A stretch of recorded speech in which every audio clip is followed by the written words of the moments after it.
Road show கை காட்டிட்டு வர்ற அளவுக்கு உள்ள பேச்சுவார்த்தையா? இல்லை, ரோட் ஷோ போகிறதுக்குள்ள உங்களுக்கு என்ன எரிச்சல்? கரூரில் நடந்த அசம்பாவிதம் எங்கேயாவது நடந்ததா? அப்போ ஏன் கரூரில் மட்டும் நடந்ததுன்னு எங்கள் தலைவர் கேட்குறாரு, பதில் சொல்வாரா?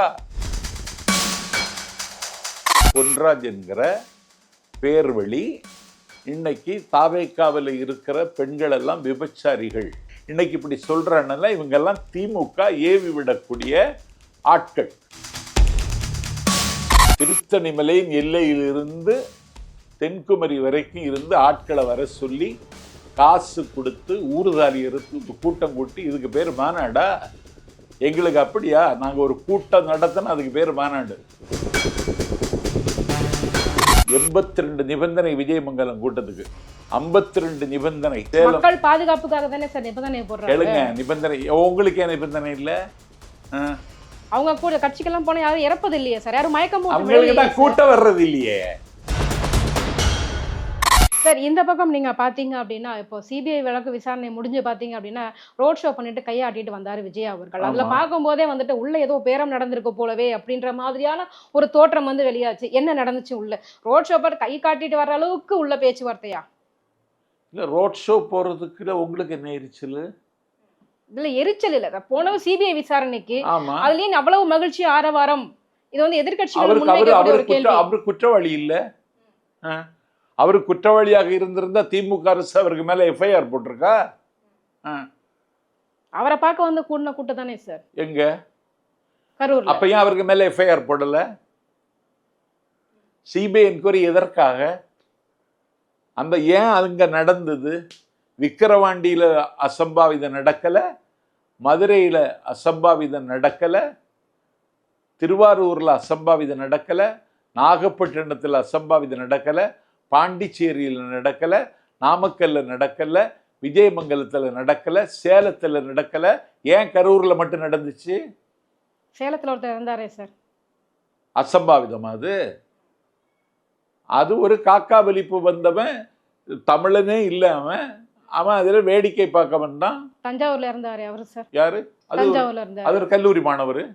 ஆமா, அதான் பார்க்க வராங்க. கரூர்ல நடந்த அசம்பாவிதம் எங்கேயாவது நடந்ததா?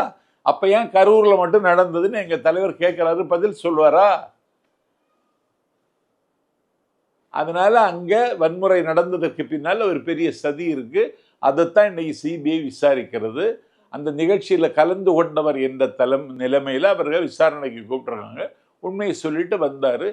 தேர்தல் நடைமுறைக்கு வந்தது. பிரச்சாரத்தை எங்கள் தலைவர் டெல்லியிலிருந்தே தொடங்கிட்டார். அவ்வளவுதான் சார். இந்த ஒரு பக்கம் பார்த்தீங்க அப்படின்னா, நாங்கள் வந்து ஊழலற்ற கட்சி, ஊழலற்ற தலைவன் அப்படின்னு விஜய் சொன்னாலுமே, உங்களுடைய தேர்தல் அந்த வாக்காளர்களுடைய நேர்காணலில் பார்த்தீங்க அப்படின்னா, வேட்பாளர் நேர்காணலில் பார்த்தீங்க அப்படின்னா, கோடிக்கணக்கில் பணம் கேட்குறாங்க, பணம் பொருளுது, காசு கொடுத்தா சீட்டு கொடுக்குறேன்னு சொல்கிறாங்க. இது எந்த அளவுக்கு உண்மை சார்? உங்கள் கட்சியில் அப்படி இருக்கா?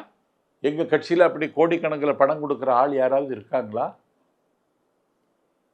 எங்கள் கட்சியில் மாவட்ட செயலர் இருக்கிறவன் பூக்கடை நடத்துகிறான். எங்கள் கட்சியில் மாவட்ட செயலாளர் இருக்கிறவன் சைக்கிள் கடை வச்சுருக்கான். எங்கள் கட்சியில் மாவட்ட செயலாளராக இருக்கிறவன் சொந்த வீடு கிடையாது, நிலம் கிடையாது, தொழில் கிடையாது. அவருக்கு பேர் தர்மராஜ், திண்டுக்கல் மாவட்ட செயலராக இருக்கார். அவர் மாவட்ட செயலர், அவர் தேர்தலில் சீட்டு கேட்டிருக்காரு. அவர்கிட்ட கோடி ரூபாய் கொடுக்கறதுக்கு இருக்கா? ஒரு கூட்டம் நடத்தி எனக்கு ஒரு 5000 ரூபா அளிச்சல் தருவதற்கு வசதி இல்லாதவங்க தான் எங்கள் கட்சியில் மாவட்ட செயலாளராக இருக்காங்க. அவன் கோடி கொடுக்குறாங்கன்னா இது என்ன குற்றச்சாட்டுது? சீட்டு கேட்டு வரவங்களுக்கு காசு கொடுத்தாதான் சீட்டு, 5 கோடி கொடுங்க, 2 கோடி கொடுங்க, 3 கோடி கொடுங்கன்னு பேரம் நடப்பதாக வெளியில வந்து அப்படிதான் ஒரு பேச்சு பிம்பம் வந்து கட்டமைக்கப்பட்டது. இது எல்லாவற்றுக்கும் பின்னால திமுக என்கிற தீய சக்தி இருக்கிறது. தினசரி ஒரு கட்டுக்கதையை அவிழ்த்து விடுவது, ஒரு அவதூறு பிரச்சாரத்திற்கு அகரம் எழுதுவது. இன்னைக்கு அப்துல் கலாமினுடைய உதவியாளர் என்று சொல்லி பிழைப்பு நடத்துகிற பொன்ராஜ் என்கிற பேர்வழி இன்னைக்கு தாவேக்காவில் இருக்கிற பெண்கள் எல்லாம் விபச்சாரிகள், இவங்கெல்லாம் தற்குறிகள்னு ஏன் சொல்லக்கூடாதுன்னு இன்னைக்கு கேட்டிருக்காரு. யார் கேட்கறது? அப்துல் கலாமினுடைய உதவியாளர் என்று சொல்லி அவருடைய குடும்பத்தினுடைய அனுமதி இல்லாமல் அவர் பேரால கட்சி தொடங்கி கல்லாப்பெட்டியை நிரப்பி கொண்ட ஒரு காபூதி இன்னைக்கு இப்படி சொல்றாங்கல்ல, இவங்கெல்லாம் திமுக ஏவி விடக்கூடிய ஆட்கள். நாங்கள் தினசரி இப்படி ஒரு அவதூறை எதிர்கொள்ள வேண்டிய அபாயத்தில் நாங்கள் இருக்கிறோம். இன்னைக்கு தான் தேர்தல் நடைமுறை வந்ததற்கு பிறகு நிபந்தனைகள் இல்லாமல் பொதுக்கூட்டம் நடத்துவதற்கான வாய்ப்பு எங்களுக்கு கிடைத்திருக்கிறது. 82 நிபந்தனை விஜயமங்கலம் கூட்டத்துக்கு, 52 நிபந்தனை சேலம். மக்கள் பாதுகாப்புக்காக தானே சார் நிபந்தனை போடுறாங்க. கேளுங்க, நிபந்தனை உங்களுக்கு ஏன் நிபந்தனை இல்லை? அவங்க கூட கட்சிக்கெல்லாம் போனா யாரும் இறப்பது இல்லையே சார், யாரும் மயக்கம் போட்டு அவங்களுக்கு தான் கூட்டம் வர்றது இல்லையே. சமீபத்துல கூட தான் மாநாடு நடத்தினாங்க, அவ்வளவுதான் கூட்டம் போச்சு. 1 மணி நேரம் மாநாடு எங்கேயாவது கேள்விப்பட்டிருக்கீங்களா? ஒரு தேர்தல் மகாநாடு 1 மணி நேரம் எங்கேயாவது கேள்விப்பட்டிருக்கீங்களா? திமுகவில் வளர்த்தவன் நான். காலையில் 10 மணிக்கு இசை முரசு நாகூர் கனிபா ஓடி வருகிறான் உதய சூரியன் என்று திசைகளின் தசைகளை பித்தி எறிகிற இரத்த சந்தத்தில் பாட ஆரம்பித்து மாநாட்டு தலைவரை முன்மொழிந்து ஒருவர் பேச, மாநாட்டு தலைவரை வழிமொழிந்து 4 பேர் பேச, அதற்கு பிறகு விதவிதமான தலைப்புகளில் நவமான சொற்பொழிவாளர்கள் இரவு 10 மணி வரைக்கும் பேசுவாங்க. மாநாட்டில் அறிஞர் அண்ணாவினுடைய படம், தந்தை பெரியாரினுடைய படம் எல்லாம் திறந்து வைத்து மாநாட்டு படத்திறப்புக்குன்னு தனி உரை நிகழ்த்து தான் மாநாடு. இது மாநாட்டை ஏற்பாடு செய்த நேரு 5 நிமிடம், திமுக தலைவர் அண்ணன் ஸ்டாலின் 1 மணி நேரம். இதுக்கு திருத்தணிமலையின் எல்லையிலிருந்து தென்குமரி வரைக்கும் இருந்து ஆட்களை வர சொல்லி காசு கொடுத்து ஊர்தாலி எடுத்து ஒரு கூட்டம் கூட்டி, இதுக்கு பேர் மாநாடா? எங்களுக்கு அப்படியா? நாங்கள் ஒரு கூட்டம் நடத்தினா அதுக்கு பேர் மாநாடு. எங்கள் தலைவர் நின்றால் மகாநாடு, நடந்தால் பேரணி. சார், இன்னொரு பக்கம் நீங்க பார்க்கணும் சார், இங்க வந்து பெண்களுக்கான பாதுகாப்பு குறித்து நீங்க நிறைய பேசிட்டு இருக்கீங்க. உங்க கட்சியில இருந்து இப்ப சமீபத்துல நாச்சியார் அவர்கள் வெளியே வந்தாங்க, அஜிதா அவர்கள் போராட்டம் நடத்துறாங்க. உங்க கட்சியிலே பெண்களுக்கான ஒரு பாதுகாப்பு எங்க இருக்குது? அவங்களுக்கான உரிமை வந்து மீறப்படலையா? நாச்சியாருக்கு என்ன வந்தது? அதுவும் திமுக தான். உங்க கட்சியில தானே இருந்தாங்க சார் அவங்க எங்க கட்சியினோட ஃபண்டமெண்டலா அவங்க என்ன விஜய் மக்கள் இயக்கத்தில் அப்படியெல்லாம் இருந்தவங்க இல்லை. இந்த கட்சியில வந்தா வாழலாம் அப்படின்னு சொல்லிட்டு சில பேர் வர்றாங்க, அறியாம சேர்த்துடுறாங்க. அதுக்கப்புறம் பிரச்சனை. இவங்க தான் ஒரு பலமான சங்கிலியில் பலவீனமான கொக்கி எங்க இருக்குன்னு திமுக தேடுகிறது. அந்த கொக்கியை பிடித்து கொண்டு அவர்கள் அரசியல் செய்கிறார்கள். இந்த அரசியலை தாண்டி உயர்ந்த வானத்தில் தாவேக்காவினுடைய கொடி பட்டொளி வீசி பறந்து கொண்டிருக்கிறது. இங்க நாம் தமிழர் கட்சி எடுத்துக்கோங்க தாங்க, எப்பவுமே தனியாக தான் நின்று களம் கட்சி கிடையாது, அது ஒரு கும்பல். அது எப்படி சார்? அவங்களும் தான் கட்சி நடத்திட்டு இருக்காங்க, 8% வாக்கு வச்சிருக்காங்க. உங்களுக்கு முன்னாடியே தனிச்சு நின்று தேர்தலில் களம் கண்டவங்க. ஆமா, இன்னும் தனிச்சு நிற்பான். அடுத்த தேர்தலையும் தனிச்சு நிற்பான். இன்னும் 400 தொகுதி இருந்தாலும் தனிச்சு நிற்பான். அவனுக்கு தேர்தல் வந்து அறுவடை காலம், எங்களுக்கு தேர்தல் காலம் விதைக்கிற காலம். சார், தனிச்சு நின்னாலுமே அவங்களால வந்துட்டு இன்னும் ஒரு எம்எல்ஏ கூட கிடைக்கல அப்படின்னாங்க. அப்ப அதே நிலைமை தானே வந்து விஜய் அவர்களுக்கும் வரும். விஜயையும் நீங்க சீமானை எப்படி ஒப்பிடுறீங்க? ஏன்னா 2 பேருமே திரைத்துறையில இருந்து வந்தவங்க, மக்களுக்காக பணி செய்யறோம்னு சொல்லிட்டு வந்தவங்க. விஜய் 2 பேருமே வந்து திமுகவை தான் கடுமையா எதிர்த்துக்கிட்டு இருக்கிறாங்க.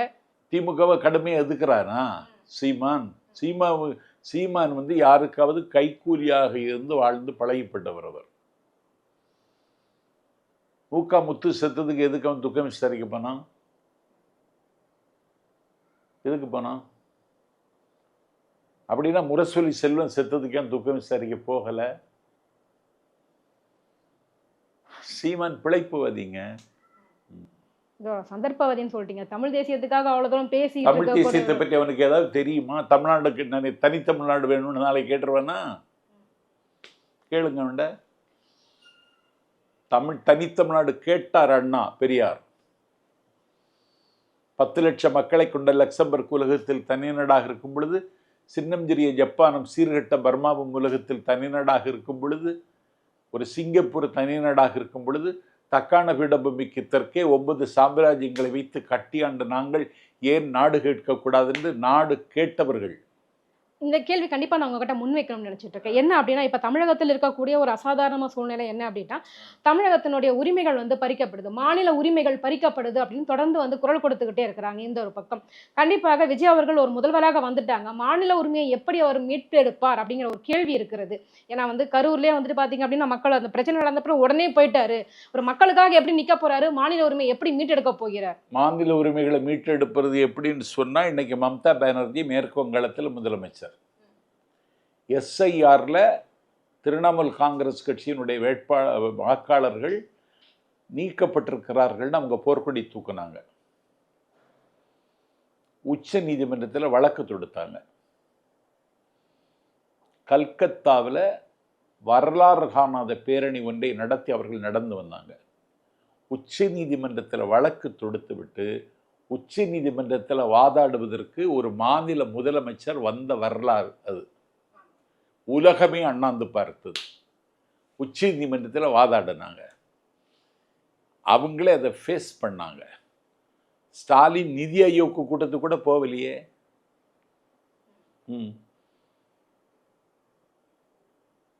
டெல்லியில் நாங்கள் கொள்கை எதிரின்னு சொல்லியிருக்கோம்.